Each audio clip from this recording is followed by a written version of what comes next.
하나님 아버지, 오늘도 함께 모여 주님을 예배하게 하심에 감사합니다. 주님의 말씀을 나누는 이 시간에 주님의 말씀만이 온전히 드러나게 하시고, 말씀을 들으며 그렇게 살아내기로 다짐하고 또 삶의 자리에서 그렇게 살아낼 수 있는 힘과 용기를 얻는 시간 될 수 있도록 주님께서 인도하여 주시옵소서. 예수님의 이름으로 기도드립니다. 아멘. 수요 예배 첫 설교를 준비하면서 어떤 말씀을 나누면 좋을지 많은 고민과 기도를 했었던 것 같습니다. 그러던 중에 온사랑교회 2023년 표어가 우리가 교회입니다 였고, 지난 상반기에는 우리가 교회입니다 라는 40일 캠페인을 했었는데, 캠페인 이후에 우리가 어떤 교회로 살아내 왔는지 돌아보고, 또 우리가 남은 하반기에는 어떠한 교회로 살아내면 좋을지 생각해보는 시간을 가지면 좋을 것 같다는 생각이 들었습니다. 그래서 교회에 대한 계시의 말씀이 드러나는 에베소서 말씀으로 설교를 하게 되었습니다. 우리는 코로나 시대를 지나면서 교회에 대한 본질적인 부분에 대해서 궁금증을 갖기 시작했습니다. 많은 사람들이 왜 꼭 교회는 모여야 하는지 질문을 했고, 교회의 목적과 그 정체성에 관해서도 질문을 하기 시작했습니다. 이러한 교회의 본질적인 질문에 답을 하기 위해서는 당연히 그 성경에서 해답을 찾아야 할 것이고, 교회의 목적과 정체성에 대해서 정의하고 되새기는 일은 교회에서 평생을 신앙생활하는 우리에게 아주 중요한 일이라고 생각합니다. 오늘 우리가 나누게 될 에베소서 말씀은 우리가 잘 알고 있듯이 사도 바울이 쓴 성경입니다. 바울 서신 13권 가운데서 감옥에서 쓴 옥중서신에 해당하는 이 에베소서는 교회가 어떤 교회가 되어야 하는지, 그리고 올바른 교회는 어떤 교회인지 우리에게 말해주는 성경입니다. 중요한 것은 사도 바울이 에베소 성도들에게 보냈던 이 편지가 지금 현재와 상황과 환경은 달라졌을지라도 오늘을 살아가는 우리에게 여전히 하나님의 말씀으로 역사하고 있다는 사실입니다. 그것을 기억하면서 에베소서 말씀을 가지고 나눠보도록 하겠습니다. 먼저 에베소서 1장 1절 말씀은 이렇게 시작합니다.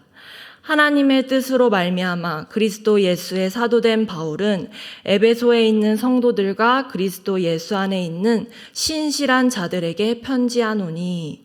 에베소서 1장 1절 말씀에서 바울은 에베소에 있는 성도들과 그리스도 예수 안에 있는 신실한 자들에게 편지를 보낸다고 합니다. 이 1절 말씀에서 우리가 알 수 있는 것은 바울이 쓴 이 편지를 받는 사람들은 예수 그리스도를 믿지 않는 불신자들이 아니라 예수 그리스도를 믿는 에베소 성도들과 그리스도인들에게 보낸 편지라는 것입니다. 잠깐 지도를 보면서 당시 에베소의 배경을 살펴보도록 하겠습니다. 이 지도 가운데에 위치해 있는 곳이 에베소인데요. 소아시아의 최대 도시였던 이 에베소는 지중해 연안의 3대 도시 중에서 하나라고 불리기도 하였고, 바울은 이러한 에베소에 교회를 설립하여서 약 3년 동안 목회를 하였다고 합니다. 바울은 본인이 설립을 하고 3년 동안 에베소에서 체류를 하면서 목회를 했었기 때문에 아마도 큰 애착을 가지고 있었을 것 같습니다. 그런데 이 바울이 떠나고도 여전히 지중해 교통의 요지이자 무역이 발달한 상업 도시였던 에베소에는 갖가지 우상과 신전들이 범람하는 이 환경으로 인하여 에베소 교회의 위협적인 요소가 되기도 하였습니다. 그래서 바울은 토흑 중에서도 이 에베소 교인들을 위하여 편지를 쓴 것으로 보입니다. 그리고 이제 우리가 오늘 읽은 1장 15절에서 23절은 바울이 에베소 교인들을 위하여 자신이 어떻게 기도해 왔는지 설명하는 부분 중에 한 부분입니다. 바울이 쓴 편지에서 인사말 뒤에 자신이 어떻게 기도했는지가 이렇게 나오는 이유는 당시 그리스와 로마에서는 사적인 편지들에 종종 인사말 뒤에 이렇게 일종의 기도 보고문을 포함한다고 합니다. 그리고 사적인 편지에서 인사말 뒤에 기도 보고문이 나오는 것은 거의 대부분이 수신자들의 안녕을 바라는 기도인데, 바울이 에베소 교인들에게 자신이 어떻게 기도해 왔는지 설명하는 것도 그러한 특성을 띠고 있다고 볼 수 있습니다. 먼저 바울이 에베소에 있는 성도들을 위한 기도의 내용은 이렇게 시작합니다. 에베소 1장 15절과 16절을 함께 읽어보겠습니다. 시작. 이로 말미암아 너희 믿음과 모든 성도를 향한 사랑을 나도 듣고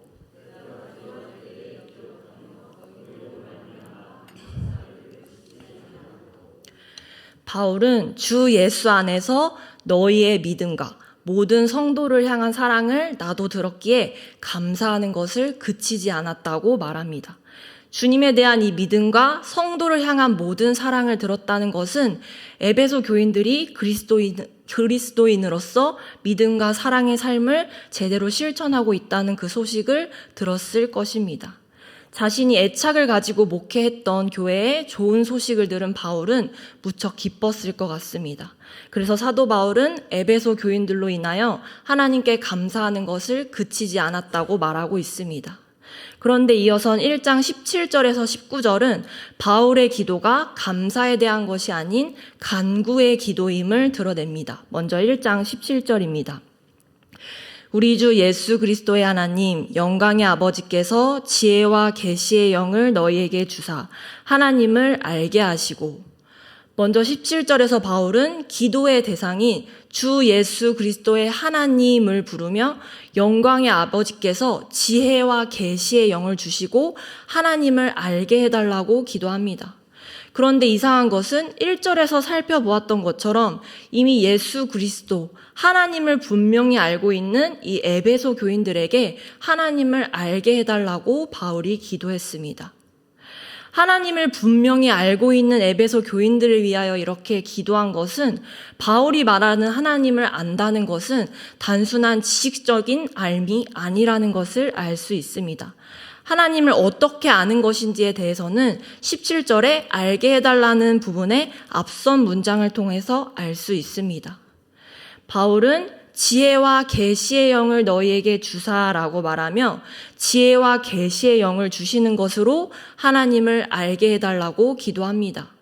이 지혜와 계시의 영을 달라는 것은 어떠한 성령의 은사를 구하는 기도가 아니라 성령을 통해서 깨닫게 해달라고 기도한 것입니다. 왜냐하면 성령 하나님을 통해서 우리 안에서 깨달아져야 하나님을 알 수 있고, 하나님을 안다는 것이 이성이나 어떠한 학문적인 지식을 통하여 알 수 있는 것만이 아니라 하나님의 계시와 성령 하나님의 조명하심을 통해서 알 수 있기 때문입니다. 바울은 에베소 교회 성도들이 하나님에 대해서 이 머리만의 지식으로 아는 것이 아니라 성령을 통해 깨달아지고 하나님을 인격적으로 경험하기를 그렇게 해서 알게 되기를 원했던 것입니다. 그리고 구체적으로 무엇이 깨달아져야 하는지, 무엇을 알아야 하는지 18절과 19절에서 말해주고 있습니다. 1장 18절 19절입니다. 너희 마음의 눈을 밝히사 그의 부르심의 소망이 무엇이며 성도 안에서 그 기업의 영광의 풍성함이 무엇이며 그의 힘의 위력으로 역사하심을 따라 믿는 우리에게 베푸신 능력의 지극히 크심이 어떠한 것을 너희로 알게 하시기를 구하노라. 사도 바울은 17절에서 에베소 교인들이 살아계신 하나님을 더 알게 해달라고 기도한 뒤 18절에서는 그 마음의 눈을 밝혀달라고 간구합니다. 그리고 나서 19절까지 알아야 할 세 가지가 나오는데, 첫 번째로 그의 부르신 소망이 무엇인지, 두 번째로 그 기업의 영광의 풍성함이 무엇인지, 세 번째로 우리에게 베푸신 능력이 지극히 크시다는 것을 알기 원한다고 말합니다. 우리가 생각해 보아야 할 것은 예수 그리스도를 믿는 신자라면 신앙생활을 할 때에 하나님께서 우리를 부르신 것에 대한 그 소망과 우리에게 주신 영광, 그리고 우리에게 베푸신 능력이 상상할 수 없을 정도로 크다는 것을 신앙생활을 통해서 경험을 하며 혹은 말씀을 통해서 이미 알고 있습니다. 에베소 교인들도 말씀을 통해서 또 삶으로 경험하며 이것을 알고 있었을 것입니다. 그런데 바울이 마음의 눈을 밝혀서 알게 해달라고 이렇게 그리스도를 믿는 자들에게 이미 주어진 것들을 그가 알게 해달라고 간구한 이유는 많은 사람들이 이미 있는 것들을 마음의 눈이 어두워져서 알지 못하기 때문입니다.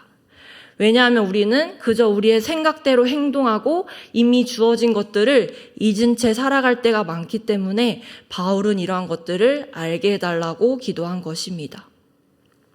그런데 이러한 것들을 알게 하시는 것, 마음의 눈이 밝혀져서 깨달아지는 것은 우리의 힘으로 할 수 있는 것이 아니라 하나님께서 마음의 눈을 밝혀주셔야 알 수 있는 것입니다. 이러한 힘을 허락하시는 것은 성령 하나님의 역사하심을 통해 깨달아지는 하나님의 은혜라는 것을 우리는 17절에서 지혜와 계시의 영을 달라고 간구하였던 그 바울의 기도를 통하여 알 수 있습니다. 앞서 말했듯이 바울은 감옥에 있을 때에 에베소 성도들에게 이 편지를 썼다고 했습니다.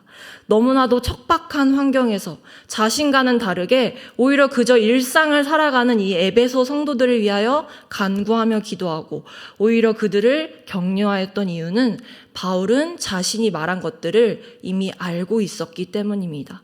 알지 못했다면 에베소 교인들을 위하여 이렇게 기도하지 못했을 것입니다. 그런데 바울은 그냥 아는 것이 아니라 성령 하나님을 통해 깨달아지고 마음의 눈이 밝아져서 우리를 부르신 소망과 하나님께서 허락하신 그 영광의 풍성함, 그리고 이러한 것들을 행하시는 하나님의 능력이 얼마나 크신지를 이미 알고 있었기 때문에 그는 감옥에서도 오히려 에베소 성도들을 격려하며 이러한 편지를 쓴 것일 것입니다. 이어선 20절에서부터 23절은 하나님의 크신 능력으로 어떠한 일이 일어나는지를 말해줍니다. 특히 20절에서 23절은 하나님께서 그리스도께 행하신 일을 말해주는데 중요한 것은 그리스도께서 행하신 일의 절정에 교회가 있다고 바울은 말하고 있습니다. 먼저 에베소서 1장 20절 21절입니다. 그의 능력이 그리스도 안에서 역사하사 죽은 자들 가운데서 다시 살리시고 하늘에서 자기의 오른편에 앉히사 모든 통치와 권세와 능력과 주권과 이 세상뿐 아니라 오는 세상에 일컫는 모든 이름 위에 뛰어나게 하시고 20절에서 하나님께서 행하신 이 크신 능력은 예수 그리스도를 죽은 자 가운데서 다시 살리신 것입니다. 우리가 잘 알고 있듯이 예수 그리스도께서는 죽음에서 부활하신 후에 다시 죽지 않으셨고 승천하셨다가 20절 마지막에 기록된 것 같이 하늘에서 하나님 우편에 앉아 계십니다. 그리고 이러한 능력을 행하신 분, 그리스도 안에서 역사하신 분은 하나님이시라고 20절에서 바울은 말하고 있습니다. 그리고 21절에서는 하나님께서 예수 그리스도를 뛰어나게 하셨는데 어떻게 뛰어나게 하셨냐면 모든 통치와 권세와 능력과 주권에 있어서 뛰어나게 하셨습니다. 이 세상의 어떤 것, 누구와도 비교되지 않을 만큼 예수 그리스도를 뛰어나게 하신 것입니다. 또한 이 세상뿐 아니라 오는 세상의 모든 이름 위에 뛰어나게 하셨습니다. 예수님은 이 세상과 상관없이 그냥 저 높은 하늘에서 영광을 누리시는 분이 아니라 이전에도 지금에도 이후에도 모든 존재 위에 높이 계신 분이며 이러한 능력을 가능하게 하신 분은 하나님이라고 말해주고 있습니다. 바울이 하나님께서 행하신 일들을 말하는 이유는 하나님께서 행하신 이 능력이 에베소 성도들과도 연관되어 있다는 것을 말하기 위한 의도가 담겨 있습니다. 에베소서 2장을 통해서 알 수 있는데요. 에베소서 2장 1절 말씀을 보겠습니다. 그는 허물과 죄로 죽었던 너희를 살리셨도다. 우리가 1장 20절에서 보았던 그 하나님의 능력이 그리스도 안에서 역사하여 예수 그리스도를 죽은 자들 가운데서 살리신 것 같이 그는 허물과 죄로 죽었던 너희를, 우리를 살리셨습니다. 예수 그리스도가 죽으신 사건은 그저 역사적인 한 사건이 아니라 우리를 살리신 우리의 이야기입니다. 그리고 이어서 무엇이라고 말하는지 2장 4절에서 6절을 보겠습니다. 긍휼이 풍성하신 하나님이 우리를 사랑하신 그 큰 사랑을 인하여 허물로 죽은 우리를 그리스도와 함께 살리셨고 너희는 은혜로 구원을 받은 것이라. 또 함께 일으키사 그리스도 예수 안에서 함께 하늘에 앉히시니 하나님은 우리를 너무나도 사랑하셔서 그 큰 사랑으로 인하여 허물과 죄로 죽었던 우리를 그리스도와 함께 다시 살리셨고 이것은 우리가 은혜로 구원에 이르게 된 것을 말합니다. 그리고 6절에서 알 수 있는 것은 우리를 예수 그리스도와 함께 죽음에서 일으키시고 하늘에 앉히십니다. 1장 20절에서 예수 그리스도를 하나님의 우편에 앉히셨다고 말했던 것처럼 우리도 예수 그리스도와 함께 다시 살리시고 하늘에 앉혀주시는 겁니다. 바울은 에베소 성도들에게 그저 죄인된 아무것도 아닌 우리를 하나님께서 너무 사랑하셔서 그 큰 사랑으로 인하여 우리를 살리셨다고 말하고 있습니다. 그리고 하나님께서 행하시는 그 크신 능력은 우리가 그리스도와 함께 죽은 상태에서 새롭게 살아났을 뿐만 아니라 하늘에서 누리는 그리스도의 영광의 자리에도 함께 참여하게 된다는 사실을 알려주고 있습니다. 그러므로 사도 바울이 에베소 성도들에게 이러한 말을 하는 것은 마음의 눈이 어두워져서 하나님께서 이미 우리에게 주신 것들을 알지 못하는 자들에게 하나님의 크신 능력으로 아무것도 아닌 우리를 너무나도 사랑하셔서 예수 그리스도와 함께 살리신다는 것과 하늘에 함께 앉히신다는 이 놀랍고 영광스러운 일들을 행하실 것이라는 것을 확신하게 합니다. 우리가 주목해야 할 것은 사도 바울이 에베소 성도들에게 말하는 이러한 영광스러운 일들이 에베소 성도들에게만 국한된 일이 아니라는 것입니다. 오늘을 사는 우리에게도, 오늘날 하나님을 믿는 우리에게도 동일하게 역사하신다는 것을 우리는 주목해야 합니다. 그것을 어떻게 알 수 있는지 에베소서 2장 7절을 보겠습니다. 이는 그리스도 예수 안에서 우리에게 자비하심으로써 그 은혜의 지극히 풍성함을 오는 여러 세대에 나타내려 하심이라. 하나님께서는 그리스도 예수 안에 있는 자들에게 자비를 베푸시고 은혜의 풍성함을 오는 여러 세대에 나타내십니다. 하나님께서는 그리스도 예수 안에 있는 바울 이후의 세대, 오는 세대에도 그 은혜의 탁월함과 풍성함을 드러내시고 구원의 역사를 멈추지 않으십니다.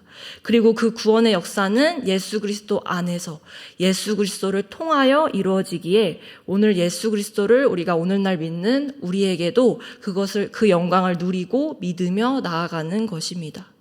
그리고 우리가 누리는 이 영광의 절정에 교회가 있는데 하나님께서는 예수 그리스도를 이 모든 만물을 다스릴 수 있는 교회의 머리로 삼으심으로 교회를 그의 주관 아래에 두게 하십니다.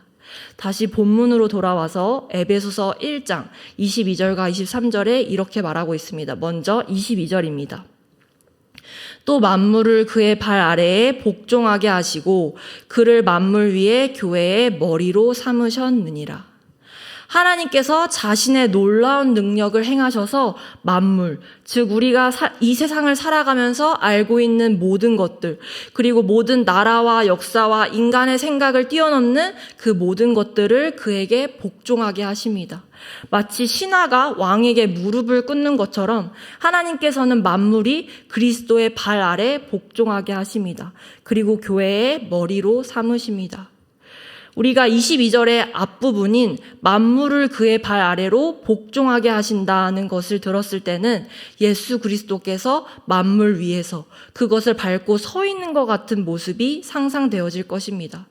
그런데 하나님께서 이 만물 위에 계신 예수 그리스도를 교회의 머리로 삼으셨다는 것은 예수 그리스도께서 몸된 교회를 이끌고 계시다는 것을 의미합니다.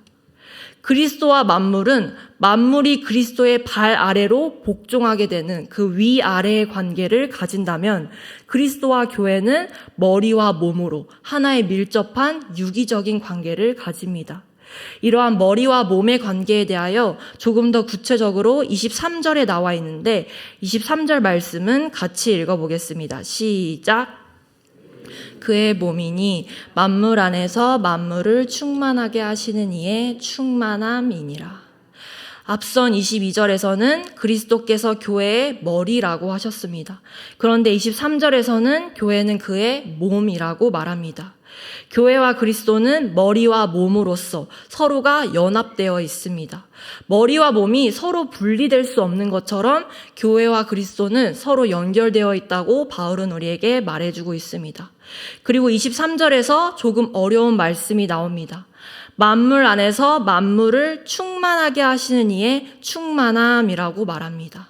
다시 말하자면 교회는 그리스도의 몸으로서 만물을 충만하게 하시는 이의 충만함이 됩니다. 교회는 어떤 것, 어떤 자로부터 충만하여집니다. 그런데 그게 누구냐면 만물을 충만하게 하시는 이입니다. 여기서 만물을 충만하게 하시는 분은 이 세상의 모든 것을 충만하게 하시는 분, 교회의 머리 대신 누구입니까? 예수 그리스도입니다. 그렇기에 교회는 예수 그리스도에 의해서 충만하여집니다. 그런데 22절에서 예수 그리스도께서는 만물 위에서 교회의 머리가 되어 교회를 이끌어 가신다고 했는데 23절에서 교회는 그리스도의 몸으로서 만물 안에서 충만하게 하신다고 말합니다. 그리스도께서는 만물 위에서 교회의 머리가 되시는데 그의 몸된 교회는 만물 안에서 충만하여진다는 그 말이 잘 상상되어지지 않습니다. 그리스도와 교회는 머리와 몸으로 연합되어 있는데 만물 위에 있으면서도 만물 안에 있다는 것이 우리에게 조금 어렵게 다가옵니다. 여기서 알 수 있는 것은 교회는 만물 위에 있으면서도 만물 안에 존재합니다. 교회가 만물 위에 하나, 안에 하나 이렇게 두 개가 존재한다는 의미가 아니고 교회는 이 세상에 존재하지만 종속되지 않습니다. 교회와 교회 안에 있는 그리스도인들은 이 세상을 살아가고 이 세상의 법을 따르며 살아갑니다. 그렇지만 우리는 이 세상 위에 있는 하나님의 법과 기준도 따르며 살아갑니다. 그리스도인은 세상에 속하였으나 세상에 속하지 않은 자로 살아간다는 이 말처럼 우리는 이 세상을 살아가지만 하나님의 기준으로 살아갑니다. 그러므로 교회는 만물 위에 있으면서도 만물 안에 존재하기에 세상에 존재하지만 종속되지 않습니다. 그리고 가장 중요한 것은 예수 그리스도와 연합하여 충만함이 됩니다. 그렇다면 교회는 이 세상에 존재하면서 어떻게 충만함이 될 수 있는지 우리는 생각하지 않을 수 없습니다. 이 일은 우리가 앞서 읽었던 에베소서 1장 18절의 말씀과 연결됩니다. 먼저 1장 18절 상반절을 제가 읽어보겠습니다. 너희 마음의 눈을 밝히사 그의 부르심의 소망이 무엇이며.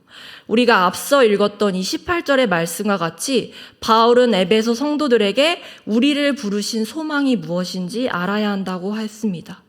그리스도의 이 몸된 교회는 예수 그리스도로 인하여 충만하여지지만 그의 몸이 충만하여지는 것에서만 끝나는 것이 아니라 충만함을 우리가 살고 있는 이 세상에 흘려보내는 역할을 하도록 부름받았습니다. 이것이 하나님께서 우리를 부르신 소망이고 그 부르심에 대하여 에베소서 4장에 나와 있습니다. 에베소서 4장 10절에서 12절을 같이 읽어보겠습니다. 시작.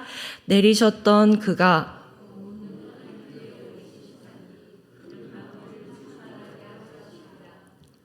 어떤 사람은 사도로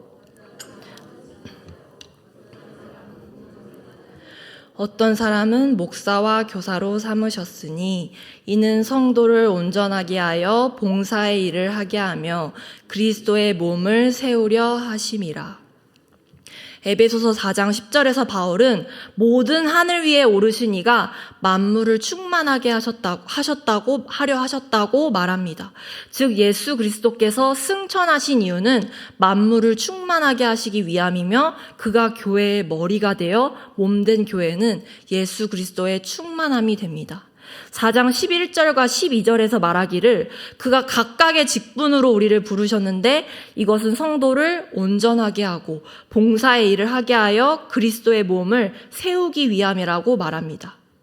교회의 머리 대신 예수 그리스도께서 자신의 몸을 세우기 위하여 우리를 부르시고 우리를 온전하게 하시며 그의 몸이 충만하여집니다.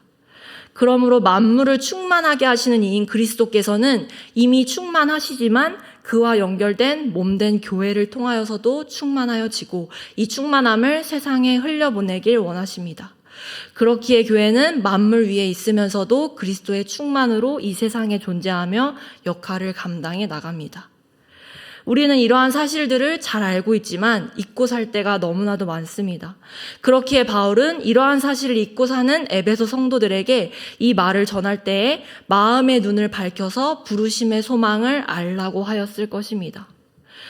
우리가 지난 상반기에 우리가 교회입니다를 통하여 우리가 고백했던 내용은 우리는 세상으로부터 부름받은 하나님의 백성이고 세상으로 보냄받은 그리스도의 제자이며 이 세상을 살아가는 예배자, 훈련자, 전도자, 치유자, 화해자, 소명자로 하나님을 영화롭게 하는 온사람 공동체이고 그렇게 살아내겠다고 고백을 했었습니다.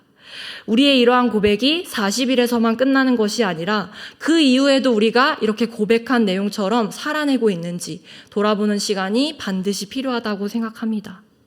왜냐하면 우리가 들은 오늘 말씀처럼 교회의 머리 되신 그리스도께서 몸된 교회에 속한 우리 한 명 한 명을 부르시고 그의 몸을 세우시고 충만하여지길 원하시기 때문입니다.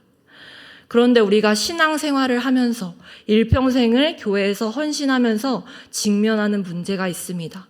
그것은 만물을 충만하게 하시는 이에 충만함이 되어야 할 이 교회가 우리의 생각처럼 아름답지 않다는 것입니다. 저희 부모님은 저희 오빠를 낳고 나서 딸을 너무너무 낳고 싶었는데 아이가 생기지 않아서 아이를 생기게 해달라는 그 기도 제목을 가지고 온 교인이 9년 동안 기도를 했었다고 합니다. 그렇게 9년이라는 긴 시간이 흐르고 아이를 주실 것이라는 응답을 받았고 제가 태어나서 오늘 이 자리에 있게 되었습니다. 제가 태어났던 교회는 담임 목사님이 가정에서 개척하신 그 초창기부터 예배당을 짓기까지 저희 가족이 다녔던 그 교회인데 성도들이 한 마음으로 기도하고 제가 태어나고 자랐던 교회이지만 지금은 이 세상에서 흔적도 찾을 수 없습니다. 왜냐하면 10년 후에 담임 목사님이 바뀐 담임 목사님이 그 교회를 팔고 교회의 부지를 팔았기 때문입니다. 저는 조금 더 커서 이 이야기를 듣고 이때 처음으로 저는 교회의 양면성을 느껴보았던 것 같습니다. 그런데 이 교회만의 문제가 아니라 많은 교회가 잘못된 판단으로 교인들에게 상처를 주고 세상의 질타를 받는 이유를 생각해 보았을 때 그리스도의 교회가 자신에게 채워진 이 그리스도의 충만을 세상에 내보내는 것이 아니라 자신의 유익에 따라서 세상에 존재하기 때문에 존재의 이유와 목적을 포기한 채 존재하기에 이러한 문제가 생긴다는 생각이 들었습니다. 그리고 이러한 교회의 모습을 보면서 제가 태어나고 자란 교회가 없어진 모습을 보면서 가장 마음 아팠을 분은 예수 그리스도이실 것 같습니다. 교회의 머리 되신 예수 그리스도께서 그의 몸이 아팠을 때에 가장 아프셨을 것 같습니다. 그리스도와 교회가 머리와 몸으로 유기적 관계로 연합된 것처럼 우리 성도 한 사람 한 사람은 그리스도와 연합하여 우리는 하나의 교회입니다. 그리고 우리 교회뿐만 아니라 대한민국 전 세계의 교회의 머리 되신 그리스도로 인하여 우리는 하나의 교회이고 교회는 이 땅의 하나님의 나라입니다. 하나님께서는 우리가 각자의 부르심에 따라 소명을 감당함으로 성도가 한마음 되어 한 교회로 세워져 나가길 원하십니다. 그리고 그 교회가 세상에 나아가길 원하십니다. 하나님께서는 교회가 아플 때 그것을 지켜만 보는 것이 아니라 한 몸 된 성도 한 사람 한 사람이 교회를 위해서 기도하고 함께 아파하고 하나님의 나라가 온전히 세워져 나가기를 원하십니다. 신학자 아브라함 카이퍼는 하나님께서 우리를 구원하실 때에 우리를 하나님의 백성이라는 공동체의 구성원으로 포함시킨다고 말하면서 이렇게 말하고 있습니다. 이 공동체는 세상 속에서 하나님의 목적을 이루기 위해 헌신하라는 사명을 받았다는 것이다. 교회 안에서의 생활로 우리는 통치자이신 하나님께 예배하고 있지만 그 하나님께서는 우리에게 만물을 다스리시는 하나님을 매일의 삶으로 적극적으로 증명하는 증인이 되라고 명령하신다. 우리는 함께 교회에 모여서 하나님을 예배합니다. 그 교회는 하나님의 부름을 받은 하나님의 백성의 모임입니다. 그리고 우리는 매일의 삶을 통해 하나님의 주권을 인정하고 그것을 적극적으로 증명하고 드러냄으로써 우리의 삶이 변화되고 주변 사람들이 변화되고 지역이 변화되고 그것이 점점 확장되어질 것입니다. 그러므로 우리의 부르심은 교회를 충만하게 하고 교회의 머리 대신 예수 그리스도를 충만하게 하는 사역으로 이어질 것입니다. 코로나 시대를 지나면서 많은 사람이 왜 꼭 교회는 모여야 하는지, 교회의 정체성이 무엇인지 질문했습니다. 그런데 우리가 오늘 말씀을 통해서 알 수 있는 것은 교회는 그리스도와 연합된 공동체로 함께 모이고 삶의 자리로 흩어집니다. 그러므로 우리는 교회에 모여 하나님을 예배하고 봉사하고 결단하고 각자의 삶으로 나아가며 삶의 자리에서도 하나님을 예배합니다. 그리고 또 다시 교회로 모입니다. 우리의 이러한 삶을 통하여 그리스도의 충만함이 됩니다. 말씀을 정리하겠습니다. 사도 바울은 에베소 성도들을 향하여 간구하기를 지혜와 계시의 영, 즉 성령의 역사하심으로 하나님을 알고 너희가 마음의 눈을 열어 알기를 원한다고 했습니다. 무엇을 알기를 원하냐면 그의 부르심의 소망과 영광과 우리에게 베푸신 능력이 얼마나 큰지 알기를 원한다고 했습니다. 하나님께서 행하신 능력은 예수 그리스도를 부활하게 하시고 이 세상의 모든 것을 다스리게 하실 뿐만 아니라 그 크신 능력이 교회까지 이어진다고 말합니다. 우리가 오늘 보았던 에베소서 1장 22절과 23절 말씀을 한 번 더 같이 읽어보겠습니다. 시작! 또 만물을 그의 발 아래에 복종하게 하시고 그를 만물 위에 교회의 머리로 삼으셨느니라. 교회는 그의 몸이니 만물 안에서 만물을 충만하게 하시는 이의 충만함이니라. 교회는 교회의 머리 대신 만물을 복종하게 하시는 예수 그리스도의 몸입니다.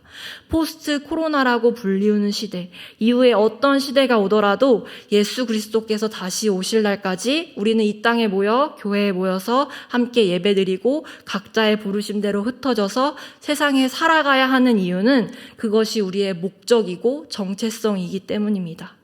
교회는 그리스도의 몸이고 충만함이기 때문입니다.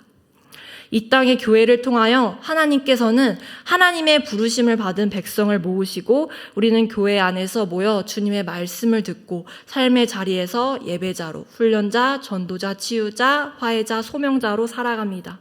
우리는 온사랑 교회이고 하나님 나라의 백성입니다. 이 땅을 살아가면서 이 정체성이 흔들리고 또 교회에 속한 지체들의 연약함을 보며 또 나의 연약함을 보면서 우리의 신앙이 내가 속한 공동체가 흔들려 보일 때가 수백 번도 수천 번도일 것입니다. 그러나 우리는 이렇게 연약하기 때문에 교회에 모여서 함께 기도하고 교제하고 삶의 자리로 나아갑니다. 시간이 흐를수록 인간의 개인주의와 자기중심적인 그 생각은 더욱 깊어질 것이고 세상으로부터 들어오는 여러 문화와 사상은 우리를 흔들리게 할 수 있지만 우리가 두려워하지 않아도 되는 이유는 그리스도 안에서 우리는 함께 지어져 가기에 서로가 서로를 세워주는 동역자가 있기에 그 동역자들과 함께 세상을 비추고 어둠을 이기는 빛으로 살아갈 것이기 때문에 두려워하지 않아도 됩니다. 마지막으로 에베소서 2장 21절에서 22절 말씀을 읽으면서 마무리하려고 하는데요. 제가 읽겠습니다. 그의 안에서 건물마다 서로 연결하여 주 안에서 성전이 되어가고 너희도 성령 안에서 하나님이 거하실 처소가 되기 위하여 그리스도 예수 안에서 함께 지어져 가느니라. 바울은 오늘 읽었던 1장의 말씀뿐만 아니라 2장을 통해서도 교회에 대해서 계속해서 말하고 있습니다. 에베소 교인들이 처한 상황과 같이 우리는 시대에 따라 상황에 따라 각자의 어려움을 가지고 신앙생활을 하고 있습니다. 그런데 시대와 상황은 변한다고 할지라도 변하지 않는 것은 하나님의 말씀이고 그것은 진리이며 우리가 이 세상을 살아가는 우리가 이 세상을 살아가는 기준이 됩니다. 우리는 예수 그리스도께서 이끄시는 교회의 머리 대신 주 안에 속한 자로서 그리스도와 함께 지어져 갑니다. 그리스도 안에서 성전이 됩니다. 흠투성이 공동체이고 때로는 너무나도 상처받고 나를 힘들게 하는 공동체라고 느껴지기도 하지만 그럼에도 우리가 다시 교회를 사랑할 수 있는 이유는 허물로 죽은 예수 그리스도께서 우리를 사랑하셨던 것처럼 하나님의 은혜로 우리도 다시 모여 하나님의 능력과 그의 사랑을 한마음으로 찬양하고 예수 안에서 서로 세워져 나가기 때문에 우리는 교회를 다시 사랑할 수 있습니다. 우리를 이 땅으로 부르신 그 하나님의 각자의 사명을 기억하면서 그리스도의 충만함이 되는 온사랑교회 되길 그리고 성도님들 되시길 간절히 소망합니다. 제가 기도하고 마치겠습니다. 하나님 아버지, 이 땅에 주님의 교회가 예수 그리스도로 인하여 충만하여진 이 교회가 다시금 주님 안에서 그리스도의 충만함으로 온전히 세워지길 원합니다. 또한 우리가 이 땅에 그리스도인으로 살아갈 때 그리스도의 몸된 교회 안에서 함께 지어져가며 우리를 부르신 그 소망을 잊지 않길 원합니다. 우리는 이 땅에서 만물을 충만하게 하시는 이의 충만함임을 기억하며 그렇게 살아낼 수 있도록 함께하여 주시옵소서. 예수님의 이름으로 기도드립니다. 아멘.